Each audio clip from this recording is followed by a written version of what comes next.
Ramu, Ramu please ಉತ್ತರ ಹೇಳು. ಇದು ನನ್ನ ಮಗನ ಜೀವನ್ ಮರಣದ ಪ್ರಶ್ನೆ.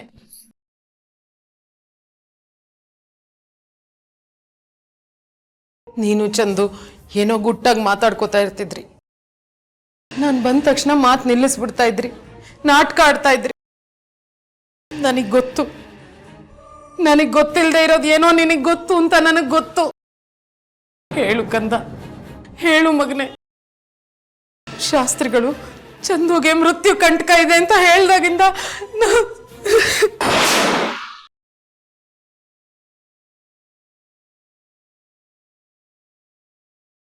ಅಮ್ಮ ಅಳ್ಬೇಡಿ ಪ್ಲೀಸ್. ಎಲ್ಲ ಪ್ರಶ್ನೆಗಳಿಗೂ ಒಂದು ಉತ್ತರ ಇರುತ್ತೆ, ಎಲ್ಲ ಸಮಸ್ಯೆಗೂ ಒಂದು ಪರಿಹಾರ ಇರುತ್ತೆ ಅಂತ ನೀವೇ ಹೇಳ್ತಿದ್ರಿ. ಈಗ ನೀವೇ ಹೇಳ್ತಿದ್ದೀರಲ್ಲ. ರಾಮು, ಪರಿಹಾರ ಖಂಡಿತ ಇದೆ, ಆದ್ರೆ ಅದಕ್ಕೋಸ್ಕರ ವ್ರತ ಮಾಡಬೇಕು, ಪೂಜೆ ಮಾಡಬೇಕು. ಅಮ್ಮ ಇದು ಯಾವ ದೊಡ್ಡ ವಿಷಯ ಅಂತ ಹೇಳ್ತಿದ್ದೀರಮ್ಮ? ವ್ರತ ಮಾಡೋದು ಪೂಜೆ ಮಾಡೋದನ್ನ ನಾನು ನಿಮ್ಗೆ ಹೇಳ್ಕೊಡ್ಬೇಕಾ? ನನ್ನ ಧರ್ಮ ಸಂಕಟ ನಿನ್ಗೆ ಅರ್ಥ ಆಗ್ತಾ ಇಲ್ಲ ರಾಮು. ಆ ವ್ರತ ಆ ಪೂಜೆನ ನಾನು ನೀನು ಮಾಡೋ ಹಾಗಿದ್ದಿದ್ರೆ ಸಮಸ್ಯೆನೇ ಇರ್ತಾ ಇರ್ಲಿಲ್ಲ. ಆದ್ರೆ ನನ್ನ ಮಗನ್ ಮೃತ್ಯು ಕಂಟಕ ಕಳಿಬೇಕು ಅಂದ್ರೆ ಆ ವ್ರತ ಆ ಪೂಜೆನ ಅವನ ಕೈಲಿ ಅಗ್ನಿ ಸಾಕ್ಷಿಯಾಗಿ ತಾಳಿ ಕಟ್ಟಿಸ್ಕೊಂಡು ಅವನ ಹೆಂಡತಿ ಮಾಡ್ಬೇಕು.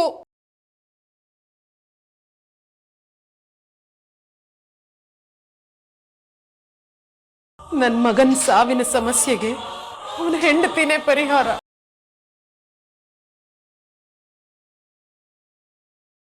ಮಗನನ್ನ ಕೇಳಿದ್ರೆ ನನಗ್ ಮದ್ವೆನೇ ಆಗಿಲ್ಲ ಅಂತಾನೆ.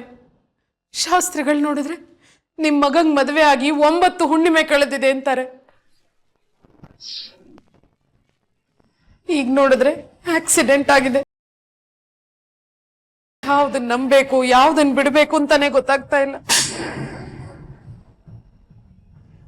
ನನ್ ಮಗ ನನ್ನ ಹತ್ರ ಯಾಕೆ ಸುಳ್ಳು ಹೇಳ್ತಾ ಇದ್ದಾನೆ ರಾಮು?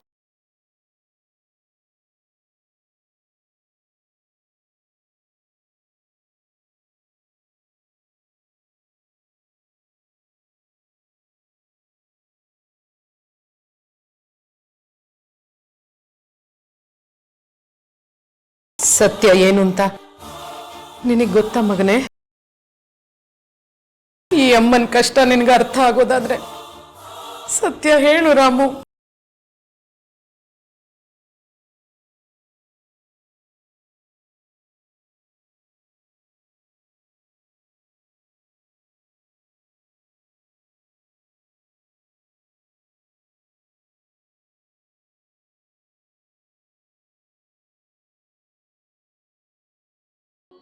ತಾತ,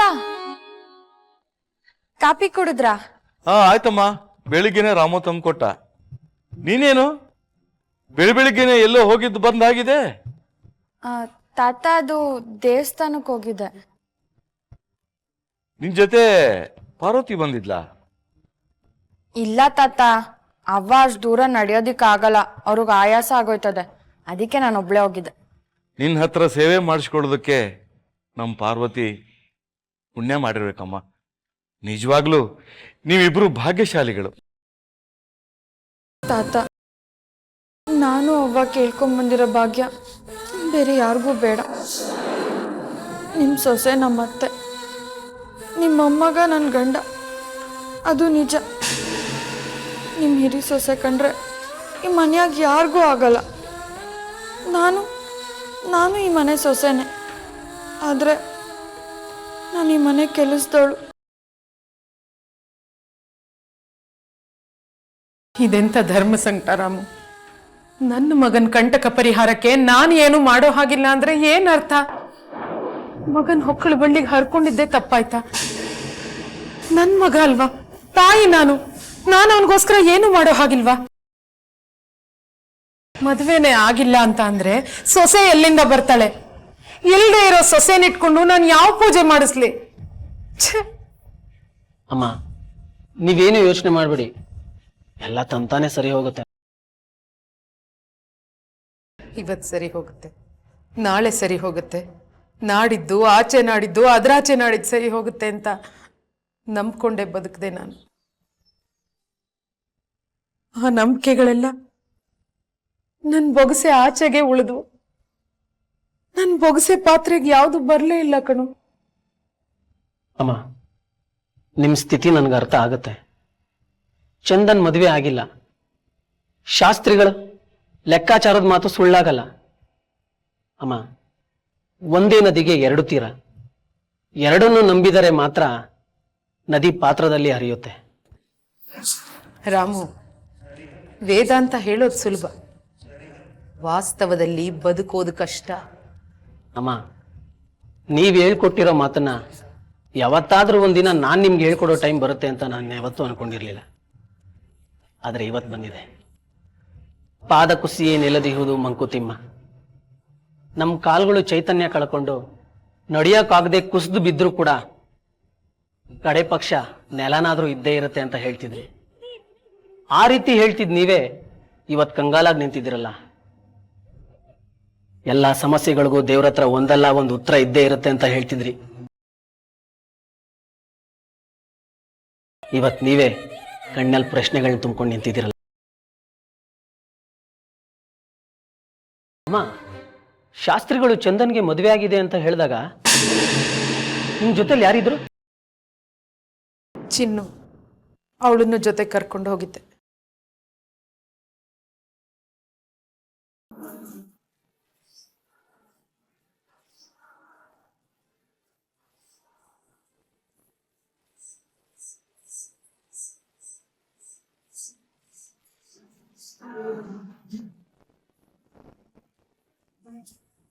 ಯಾವತ್ತೂ ಮಾತಾಡದೇ ಇರೋ ತರ ಮಾತುಗಳಾಡ್ತಾ ಇದೆಯಾ?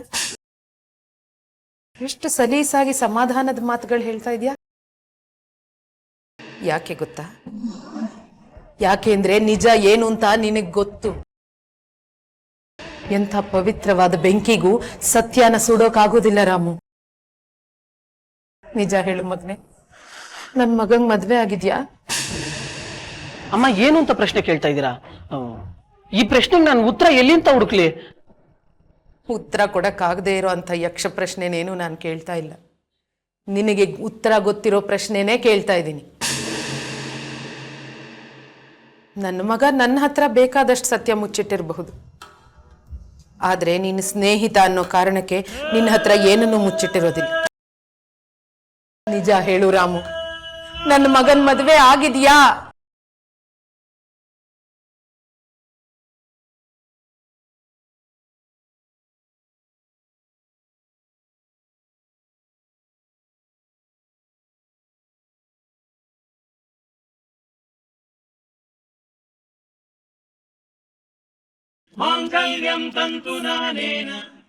ಅವ್ವ, ಏನಾಯ್ತು? ಯಾಕೆ ಬೇಜಾರ್ ಮಾಡ್ಕೊಂಡಿದ್ದೆ ರಾಮಣ್ಣ? ಅವ ರಾಮಣ್ಣನ್ಗೆ ಏನಾದ್ರು ಬೈದ್ರಾ? ಇಲ್ಲ ಮಗಳೇ, ನಿನ್ನಣ್ಣ ನನ್ನ ಹತ್ರ ಸುಳ್ಳು ಹೇಳ್ತಾ ಇದ್ದಾನೆ ಅಷ್ಟೇ. ಏನಿಲ್ಲ ಚಿನ್ನು, ಅಮ್ಮ ತಮಾಷೆ ಮಾಡ್ತಿದ್ದಾರೆ ಅಷ್ಟೇ. ಮಾತ್ರೆ ತಗೊಳ್ಳಿ ಅಂದೆ, ಬಾಯಿಗೆ ಬಂದಾಗ ಏನೇನೋ ಮಾತಾಡ್ತಿದಾರಪ್ಪ.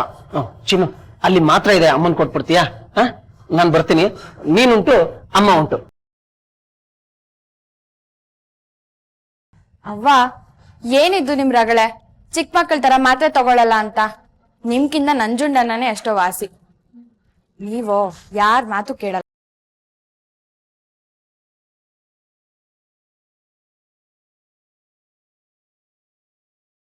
ನನಗ್ ಗೊತ್ತು ಮಗನೆ, ನಾನು ಹುಡುಕ್ತಾ ಇರೋ ಸತ್ಯ ನಿನಗ್ ಗೊತ್ತು ಅಂತ ನನಗ್ ಗೊತ್ತು.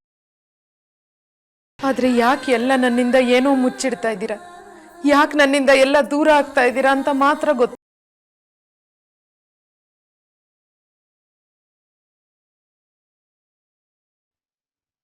ಅವ್ವ, ಮಾತ್ರೆ ತಗೊಳ್ಳಿ.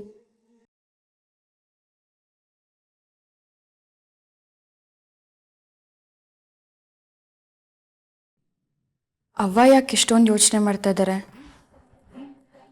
ಅವ್ರ ಮದ್ವೆ ಆಗಿರೋ ವಿಷಯನ ರಾಮಣ್ಣನೇನಾದ್ರೂ ಕೇಳಿದ್ರ? ಪಾಪ ರಾಮಣ್ಣ ಏನ್ ಹೇಳಿರಕ್ ಸಾಧ್ಯ? ಅವ್ರಿಗೇನ್ ಗೊತ್ತು?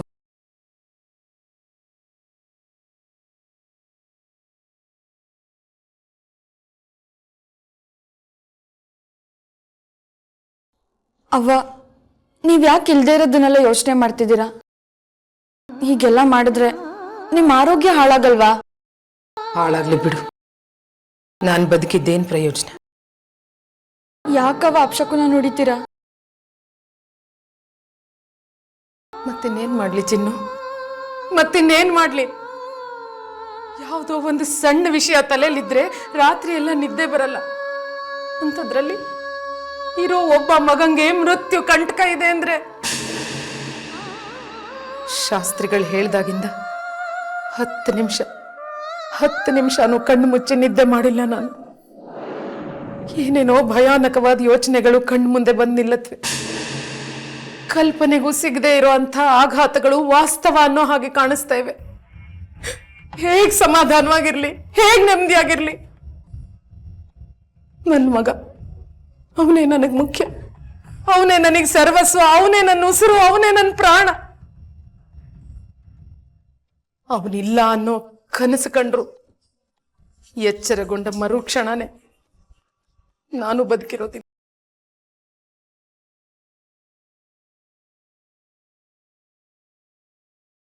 ತಾನು ಮುತ್ತೈದೆಯಾಗೆ ಸಾಯ್ಬೇಕು ಅಂತ ಬಯಸ್ತಾಳೆ.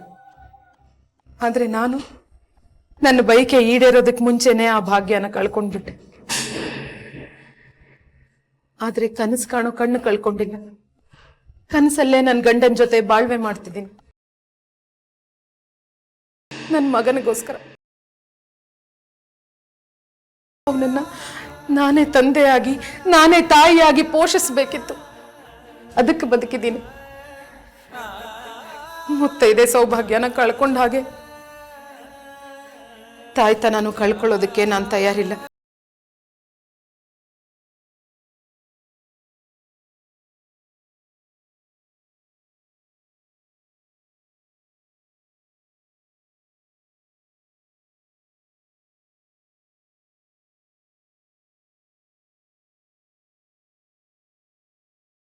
ನನಗೆ ನಿಜ ಗೊತ್ತು ಅಂತ ಅಮ್ಮನಿಗೆ ಹೇಗೆ ಗೊತ್ತಾಯ್ತು? ಅವರು ಸಂದೇಹದ ಆಧಾರದ ಮೇಲೆ ಕೇಳಿದ್ರ, ಅಥವಾ ಶಾಸ್ತ್ರಿಗಳು ಹೇಳಿದ ಮಾತನ್ನ ನಂಬಿ ನನ್ನನ್ನು ಪ್ರಶ್ನೆ ಕೇಳಿದ್ರ? ಕವಡೆ ಬಿಟ್ಟು ಈ ಲೋಕ ನಾಟಕದ ನಿನ್ನೆ ನಾಳೆಗಳನ್ನ ಆ ಶಾಸ್ತ್ರಿಗಳು ಅರ್ಥ ಮಾಡ್ಕೋತಾರ? ಚಂದನ್ಗೆ ಈಗಾಗಲೇ ಮದುವೆ ಆಗಿದೆ ಅಂತ ಆ ಶಾಸ್ತ್ರಿಗಳು ಅಷ್ಟು ಕಡಾಖಂಡಿತವಾಗಿ ಹೇಳೇ ಬಿಟ್ರು ಅಂದ್ರೆ ಅದು ಹೇಗೆ ಸಾಧ್ಯ? ಅದೇನೋ ನನ್ನ ಪುಣ್ಯ, ಚಿನ್ನು ಸರಿಯಾದ ಸಮಯಕ್ಕೆ ಬಂದ್ಲು. ಇಲ್ಲದೆ ಹೋಗಿದ್ದಿದ್ರೆ ನನ್ನ ಗತಿ ದೇವರಿಗೆ ಪ್ರೀತಿ.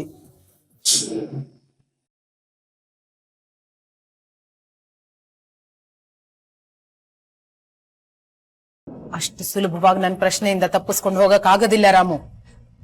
ನಾನು ಕಲಿಸಿದ ಮಾತನ್ನೇ ಬಳಸಿ ನನಗೆ ಸುಳ್ಳು ಹೇಳೋದಕ್ಕೆ ಸಾಧ್ಯ ಇಲ್ಲ ನಿನ್ಗೆ. ಇವತ್ತು ನೀನ್ ನಿಜ ಹೇಳಲೇಬೇಕು. ನನಗೆ ಗೊತ್ತು ನಿಜ ಏನು ಅಂತ, ನಿನಗೆ ಗೊತ್ತಿದೆ ಅಂತ. ರಾಮು, ಹೇಳು ರಾಮು, ಪ್ಲೀಸ್. ಚಂದುಗ್ ಮದ್ವೆ ಆಗಿದ್ಯಾ? ಅಮ್ಮ, ಯಾಕೆ ಮತ್ತೆ ಮತ್ತೆ ಅದೇ ಪ್ರಶ್ನೆ ಕೇಳಿ ನನ್ನ ತಲೆ ತಿಂತಾ ಇದ್ದೀರಾ? ಚಂದನ್ ಹೇಳ್ದ ತಾನೆ ನನಗೆ ಮದ್ವೆ ಆಗಿಲ್ಲ ಅಂತ. ಅದೇ ನಿಜ. ಬಾಯಿ ಮುಚ್ಚು ರಾಮು. ನಾನು ಹೆಣ್ಣು, ಹೊತ್ತು ಹೆತ್ತು ಜೀವ ಕೊಟ್ಟವಳು. ಸತ್ಯ ಏನು ಅಂತ ಕಣ್ಣಿಗೆ ಅರ್ಥ ಆಗದೆ ಇರಬಹುದು, ಆದ್ರೆ ಕರಳಿಗೆ ಅರ್ಥ ಆಗತ್ತೆ. ಯಾವಾಗ ನನ್ನ ಮಗ ನನ್ನ ಯಾವ ಪ್ರಶ್ನೆಗೂ ಕಣ್ಣಲ್ಲಿ ಕಣ್ಣಿಟ್ಟು ಉತ್ತರ ಕೊಡ್ಲಿಲ್ವೋ ಆಗ್ಲೇ ನನಗೆ ಸಂದೇಹ ಬಂತು. ಹೆತ್ತ ಮಗ ಅಂತೂ ಸತ್ಯ ಹೇಳಲಿಲ್ಲ. ತುತ್ತು ಹಾಕಿ ಬೆಳೆಸಿದ ಮಗ ನೀನಾದ್ರೂ ಸತ್ಯ ಹೇಳ್ತೀಯ ಅಂತ ನಂಬ್ಕೊಂಡು ಬಂದು ಕೇಳ್ತಾ ಇದ್ದೀನಿ. ಹೇಳು ರಾಮು, ಪ್ಲೀಸ್ ಹೇಳು. ಅಮ್ಮ ಅಮ್ಮ, ಯಾಕಮ್ಮ ನನಗೆ ಮತ್ತೆ ಮತ್ತೆ ಅದೇ ಪ್ರಶ್ನೆ ಕೇಳ್ತಿದ್ದೀರಾ? ನನಗೇನು ಗೊತ್ತಿಲ್ಲ ಅಮ್ಮ. ಯಾಕೆಂದ್ರೆ ನನ್ನ ತಾಯಿ ಜೀವ ಕೊಟ್ಟು ಹಾಲುಡಿಸಿದವಳು. ಅವನು ನಾನು ಅಂಗೈಯಲ್ಲಿಟ್ಟು ಕಾಪಾಡ್ಕೊಂಡ ಅರಗಿಣಿ. ಅವನ ಜೀವಕ್ಕೆ ಅವನ ಸುತ್ತಮುತ್ತ ಇರೋರಿಂದಾನೇ ಮೃತ್ಯು ಕಂಟಕ ಇದೆ ಅಂತ ಶಾಸ್ತ್ರಿಗಳು ಹೇಳಿದ್ರು.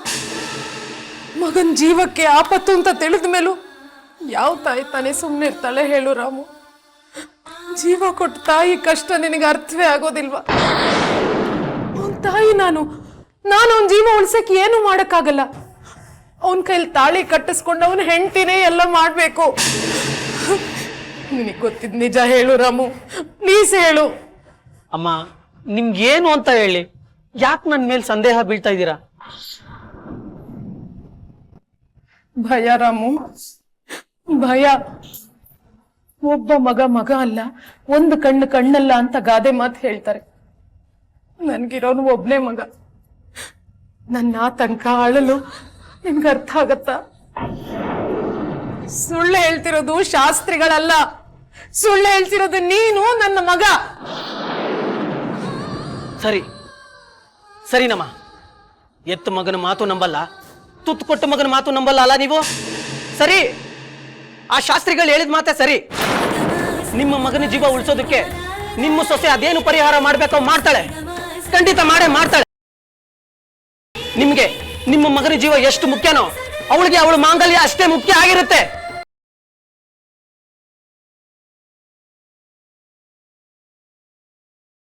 ನನ್ನ ಮಗ ಯಾರನ್ನ ಮದುವೆ ಆಗಿದ್ದಾನೆ ಅಂತ ನನಗೆ ಗೊತ್ತಿಲ್ಲ. ನನ್ನ ಸೊಸೆ ಯಾರು ಅಂತ ನನಗೆ ಗೊತ್ತಿಲ್ಲ. ನನ್ನ ಮಗನ ಜೀವ ಉಳಿಸೋದಕ್ಕೆ ಏನು ಪರಿಹಾರ ಮಾಡಬೇಕೋ ಅದನ್ನ ಅವಳು ಮಾಡ್ತಾಳೆ ಅಂತ ನಿನಗೆ ಹೇಗೆ ಗೊತ್ತು?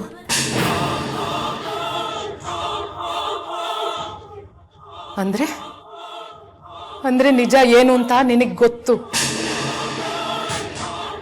ಈಗ ನೀನು ಏನು ಹೇಳಿದೆ ಅಂತ ನಿನಗೆ ಗೊತ್ತಾ ರಾಮು?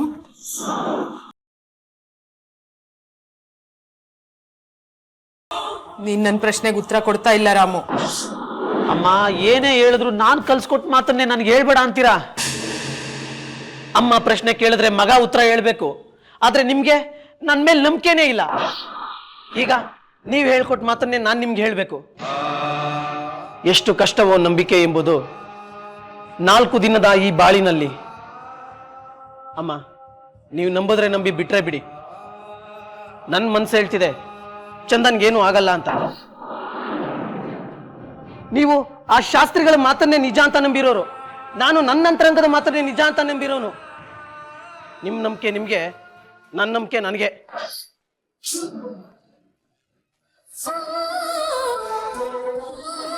ನಿನಗರ್ಥ ಆಗ್ತಾ ಇಲ್ಲ ರಾಮು.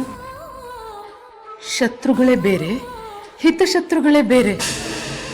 ನಿನಗೆ ಶಕುನಿ ಬಗ್ಗೆ ಗೊತ್ತಾ? ಹಸ್ತಿನಾವತಿಲೇ ಇದ್ದ, ಸುಯೋಧನನ್ ಜೊತೆನೇ ಇದ್ದ. ಆದ್ರೆ ಅವನ ಉದ್ದೇಶ ಮಾತ್ರ ಹಸ್ತಿನಾವತಿನ ನಾಶ ಮಾಡೋದು, ಕುರುವಂಶನ ನಿರ್ವಂಶ ಮಾಡೋದು. ಶಕುನಿ ಹಿತಶತ್ರು ರಾಮು. ಕಡೆಗೂ ಅವನು ಅನ್ಕೊಂಡಿದ್ದನ್ನ ಅವನು ಸಾಧಿಸೇ ಬಿಟ್ಟ. ಗಾಂಧಾರಿಯ 100 ಮಕ್ಕಳನ್ನ ಕೊಂದ ಹಿತಶತ್ರು ನನ್ನ ಒಬ್ಬನೇ ಮಗನನ್ನ.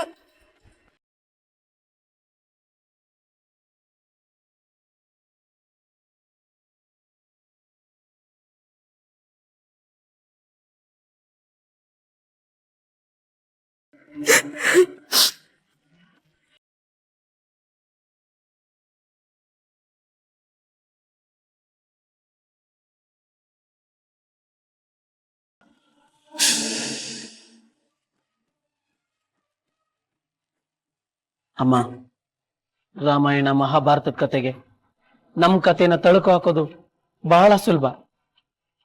ನನಗೆ ಗೊತ್ತಮ್ಮ, ನನ್ನ ಮಾತು ನಿಮ್ಗೆ ಇಷ್ಟ ಆಗ್ತಿಲ್ಲ ಅಂತ ನನಗೆ ಗೊತ್ತು. ನಿಮ್ನ ಹೇಗೆ ಸಮಾಧಾನ ಮಾಡಬೇಕು ಅಂತಾನೂ ಗೊತ್ತಾಗ್ತಿಲ್ಲ, ನಿಜ ಹೇಳ್ಬೇಕು ಅಂತಾನೂ ಗೊತ್ತಾಗ್ತಿಲ್ಲ. ಆದ್ರೆ ಒಂದ್ ಮಾತ್ರ ಸತ್ಯನಮ್ಮ, ನನ್ನ ಅಂತರಂಗ ಹೇಳ್ತಿದೆ ಚಂದನ್ಗೇನು ಆಗಲ್ಲ, ಏನೂ ಆಗಲ್ಲ ಅಮ್ಮ.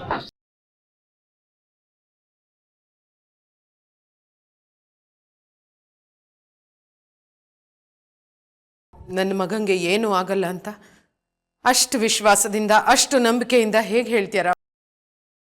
ಅವನ ಕಂಟಕ ಪರಿಹಾರಕ್ಕೆ ಯಾರು ಪೂಜೆ ಮಾಡಬೇಕೋ ಅವರು ಪೂಜೆ ಮಾಡೇ ಮಾಡ್ತಾರೆ ಅಂತ ಈಗ ನೀನೇ ಬಾಯ್ಬಿಟ್ಟಿಯಲ್ಲ. ಈ ಅವರು ಅಂದ್ರೆ ಯಾರು? ನೀನು ಹೇಳ್ತಾ ಇರೋ ಅವರು ನನ್ನ ಸೊಸೆನಾ? ಯಾರು ನನ್ನ ಸೊಸೆ? ನನ್ನ ಸೊಸೆ ಯಾರು ರಾಮು? ಅಮ್ಮ,